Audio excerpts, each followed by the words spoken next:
皆さん、こんにちは。お元気ですか? I hope you're all well and enjoying this cloudy day. I wanted to go over a few grammar points for chapter 11. Oh, first of all, I haven't put up the grades for the midterm yet. They are being graded, and I'm just waiting to get a few more tests from the testing center. Once I have all of those, I'll go through them all and put those up ASAP. But let's talk about chapter 11, the grammar. We have 季節と天気, right? Seasons and weather. Right? But the grammar points in here are not that tricky, a little tricky, but let's go over some of the points from week 10 and week 11. Okay. So last week, or in the chapter before, right, we were introduced to the te-iru form, the te-imasu form, in terms of resultant states, right? メガネをかけている、ズボンを履いてる, right? Somebody is wearing glasses, somebody is wearing pants, right? 結婚してる, somebody's married, 太っている, right? Here, we're learning about the te-iru form to describe what somebody or something is doing at this very moment, right? So it's describing ongoing actions, right? So for the first example, we have Mr. Ishida is eating sushi. Ishida-san wa o sushi o tabete iru, right? He's doing that right now. Mr. Ishida is drinking tea. Ishida-san wa ocha o nonderu. He's also doing that right now. Or if he's reading, Ishida-san wa hon o yondeiru. Okay? Or if it's raining, which it might be, at this very minute, ame ga futteru. Okay? It's raining. Or if the wind is blowing, kaze ga fuiteru. Right? So these describe things that are happening as we speak, right? And they are ongoing. But the this te-iru form can also be used in certain situations to describe habitual actions, right? Repeated actions, something that you do often. And in these three sentences, we know that because there are modifiers in the form of yoku, tokidoki, and maishu doyobi, right? Because these are describing the verb, right? And so we know that it's something that is often done. Let's look at the first sentence. Miss Suzuki often wears a red jacket. Suzuki-san wa yoku akai jacket o kiteru. Okay? Now, if this yoku was not here, this sentence might say, Suzuki-san wa akai jacket o kiteru. Right? Miss Suzuki is wearing a red jacket. But with the addition of this yoku, which means often, it has to have this meaning. Often wears a jacket. Right? So it's describing some kind of habits of Miss Suzuki. Let's look at the next sentence. Mr. Tanaka sometimes goes to hospital by bus. Okay? Tanaka-san wa tokidoki basu de byouin e itte imasu. So again, if we took the tokidoki out, it could be saying Mr. Tanaka is going to the hospital by bus, right? But the tokidoki indicates that this is a repeated action, that this is something that he sometimes does, right? And doesn't mean that he's doing it right at this very moment. Okay, and the last one, maishu doyobi ni tennisu o shitemasu. I play tennis every Saturday. Right?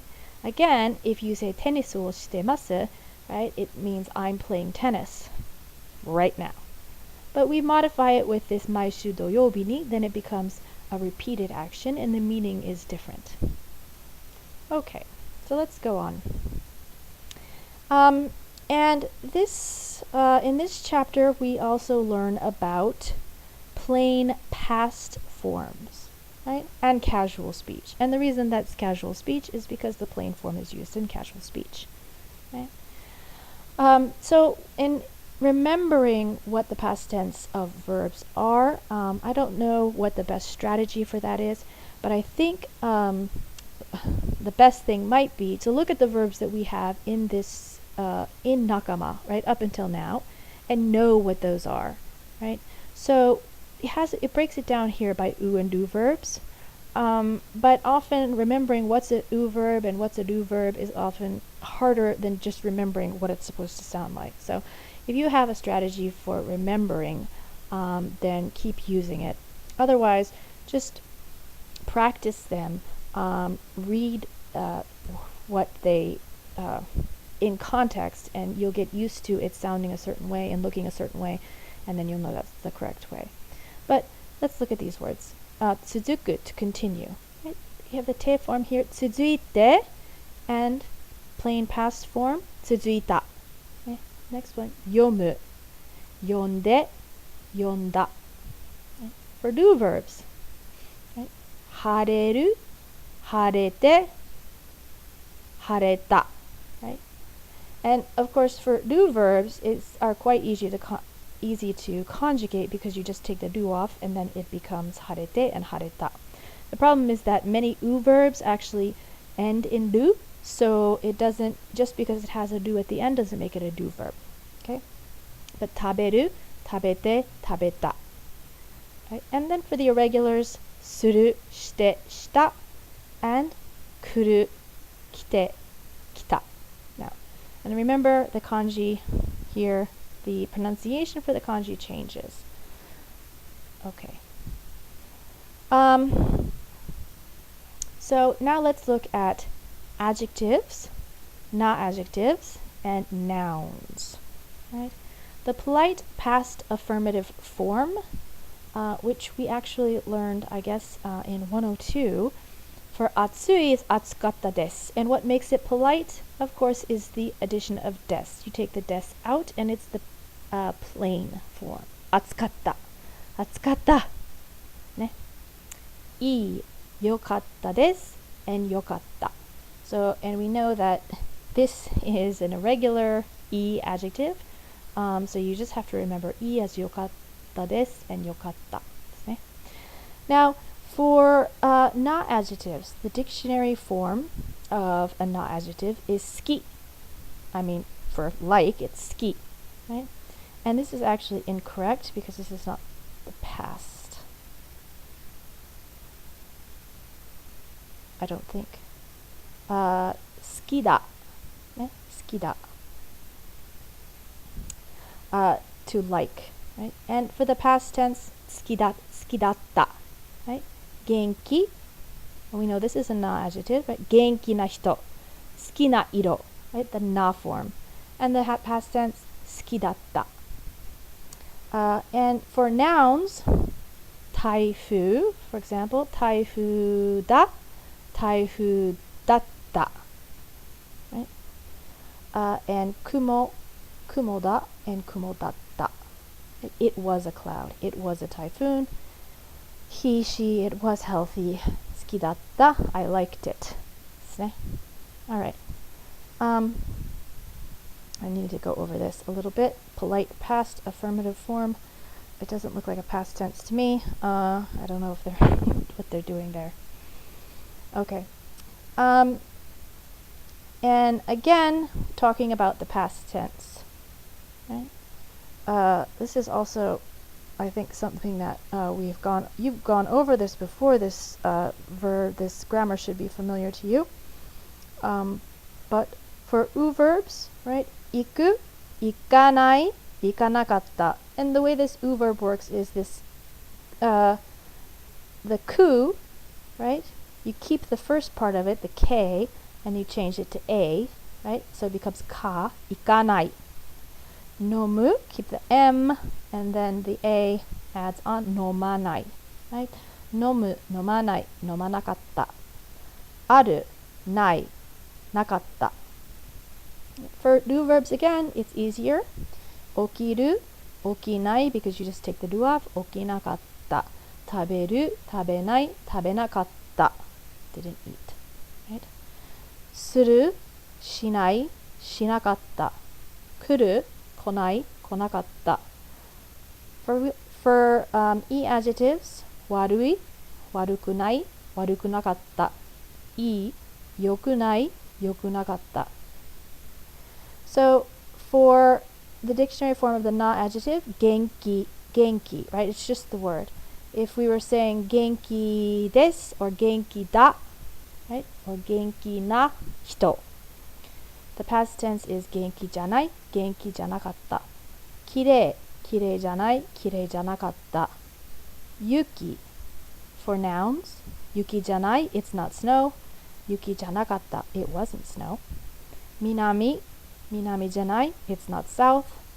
Minami janakatta. So please go over these two and practice them until they sound natural and normal to you. And then the final grammar point, again, we're talking about wa and ga, right? Something, something wa, something, something ga, something, right? And just to go over a little bit about wa and ga, in this sentence, for example, we have little rain in December. 12月は雨が少ない. Now, what is in front of the wa is the topic of the sentence, right? So the topic of this sentence is December, 12月, right? And the subject of this sentence is rain, ame, right? And so the subject is followed by ga, and the topic is followed by wa, right? You don't necessarily need the 12月 here, because ame ga sukunai is a full sentence, right? There's little rain. But you're talking about a topic. You're bringing up a certain time. You have to, the point of your sentence. So is December. So you need that here. And that's the wa and ga form, right? So for the next one, food tastes good in fall. Aki wa tabemono ga oishii. Right? And I've often hear people, or I've had teachers tell me that the wa here, everything in front of it, it's like you're saying, well, as for fall, or speaking of fall, right? So you're bringing up the topic of the sentence. Let's look at the next one. Water is cold in winter. Fuyu wa mizu ga tsumetai. Right? As for winter, water is cold. Hawaii has a nice climate. Hawaii wa kikou ga ii. Right? Kikou ga ii. Things are expensive in Tokyo. They are indeed. Tokyo wa mono ga takai. Right? If you're talking about Tokyo, things are expensive. Japan is mountainous. Nihon wa yama ga oi. Right? There are a lot of mountains in Japan. Okay, the south side is good for a window. Mado wa, as for windows, right? Speaking of windows, mado wa minami no hou ga ii. Right? The south side is best. When it comes to Japanese food, tempura is good, right? Washoku wa tempura ga oishii, right? And here it says when it comes to, right? So as for, speaking of, when it comes to, right? These are all the ways that we translate wa and the function of wa in a Japanese sentence. Mount Fuji is number one of all mountains. Yama wa Fujisan ga ichiban da, right? Mount Fuji is number one. The water is clean here. Koko wa mizu ga kirei da. Okay? So as for this spot, the water is very good. Okay, I hope you found this brief explanation helpful. I'd like to keep it short so that you'll watch, but I don't want to rush over anything. So if you have any questions, please let me know. And I'll try to explain as best that I can. I just have one more comment about some grammar, and this is actually from the exam because I saw that there was there was a little misunderstanding about this grammatical form, which is saying that you think something and then also expressing what somebody else thinks. So let's look at the examples that came from the exam itself. Right, the first one was, I think Tom has long legs. Okay? And the correct answer here, the correct translation would be, Tomu-san wa ashi ga nagai to omoimasu. Right? I think he has long legs. And here again we have the Tomu-san wa, right? He's the topic of the sentence, and his legs are the subject of the sentence. Okay? So the next one, Tom thinks he has long legs. This is what he thinks about his own legs. Tomo-san wa ashi ga nagai to omotte imasu. Okay? So this is not necessarily obvious that omottemasu expresses what he thinks, right? Because the way that we've learned it, it just means that he's thinking or somebody's thinking. I am thinking, right? But it does, and it is in the textbook, suggest or it conveys that this is what Tom thinks about his own legs. Okay? The next sentence, I do not think Alice is fat. Arisu-san wa futotteiru to omoimasen. Okay? This is what I think. I don't think she's fat. And Alice herself does not think she is fat. And if that's the case, Arisu-san wa futotteiru to omottemasen. Okay? And then finally, I think Kimura's major is Japanese. Kimura-san no senkou wa Nihongo da to omoimasu. Okay? His major is Japanese, I think. Right? And here, Nihongo da to omoimasu. Nihongo is a noun, and therefore, in this instance, before to omoimasu, we need to have the da there, right? The plain form of des. Okay. I am going to send this off to you. I hope everyone's doing well. And as I said, if you have any questions, please let me know. And we are in week 11 of the course now. It means we have about 5 more weeks. So until the end of class, 頑張りましょうね。はい。よろしくお願いします。